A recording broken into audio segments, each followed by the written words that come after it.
Hey, welcome back. So, like the rest of you, I've been playing my Switch 2 for the past month or so, but I'm guessing unlike most of you, I'm coming directly from the original Switch 1. So I skipped the Lite, the OLED, all of the special editions. I got the original one with the bad battery and all that good stuff. But believe it or not, it actually took me getting a PlayStation Portal to realize how much I enjoy handheld gaming. But the original Switch was just not it at all for my hands. The ergonomics were terrible and my hands are big. But for some odd reason, I never even looked into buying a grip for the thing. So just like your mom, I ended up raw dogging it for its entire life cycle, subjecting myself to all sorts of unnecessary hand cramps. But here we are. I told myself that I wouldn't make the same mistake again, and I have not. So today I wanted to share with you 2 accessories for the Switch 2 that have made handheld mode much more enjoyable for me, and maybe they'll help you out too.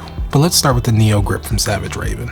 And honestly, if you're going to play your Switch 2 in handheld mode at all, make sure you get a grip. It really changes the experience entirely. The way the Neo Grip works is that it cradles the bottom of the console. It has a solid plastic brace across the back, and this small locking latch at the top to keep everything nice and secure. Now, I have read online where some users are experiencing this particular latch breaking. I haven't experienced that, so your mileage may vary. Just handle it with care. But on the back of the grip, there's a rail system that lets you swap between 3 grip styles that come with it. You've got the snap grip, the trigger grip, and the plus grip. I use the plus grip, which is the largest of the 3, and I can definitely play much longer before I notice any fatigue in my hands. Though honestly, I do wish that the trigger grip was just a little bit beefier, because the shape of that grip feels really good in hand. And speaking of feel, and this is a small nitpick, but I do wish that the plastic had more texture to it. I don't know, maybe something to match the console a little bit better, but it's not a deal breaker at all. And even though the build is plastic and minimal,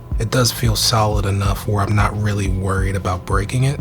Yeah, individually the pieces do feel kinda cheap, but that's when they're off the console. But once you have it all put together, it all kinda blends into one cohesive unit. And that light plastic help keeps the weight down, which I appreciate.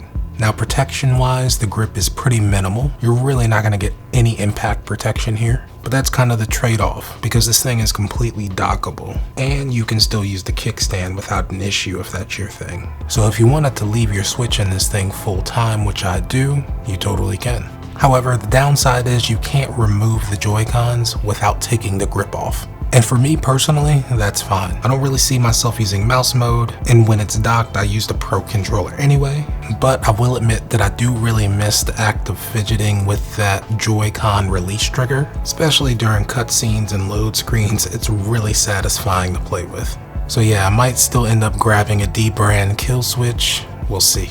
But moving on to the second accessory, which is another Savage Raven product. They are not sponsoring this video, they just happen to have all of this stuff in stock and ready to ship at the time that I purchased it. But the second accessory are their thumb grips. I got the ones that color match the Joy-Cons, and they've honestly helped way more than I expected. These things aren't just for decoration, they really provide value to the experience, and they're cheap too. Now, I'm not really a controller snob, I usually just roll with whatever layout the manufacturer gives us. I rarely ever do any controller remapping, so I never really thought too much about thumbsticks. But I have noticed that the Switch sticks are actually really smooth and don't have a lot of texture. Not to mention they run the potential of wearing down the finish on them, and these grips solve that for me. They add just enough resistance and surface feel to help with control and comfort, and if you're picky, they even come in different styles. So if you prefer that concave Xbox style dip, they got you covered. And I know I said 2 things, but the last thing's pretty much a no-brainer, and that's going to be a screen protector. I grabbed one of those cheap glass ones on Amazon that came with the little plastic guide tray. Honestly, there were a couple days where I questioned on whether I actually put it on or not. That's how easy it was to put on. And even if your Switch already has a couple surface level scratches, I would still recommend putting one of these on because it'll also help reduce the visibility of those. But yeah, that's it for this one. Hope you enjoyed it. Links to the products that I discussed are in the description below. And if you enjoyed the video and want to support the channel, consider liking and subscribing. It is very helpful as we push toward 1,000 subscribers. But for now, I am going to get back to designing vacation homes in Animal Crossing. Catch you in the next one. Later.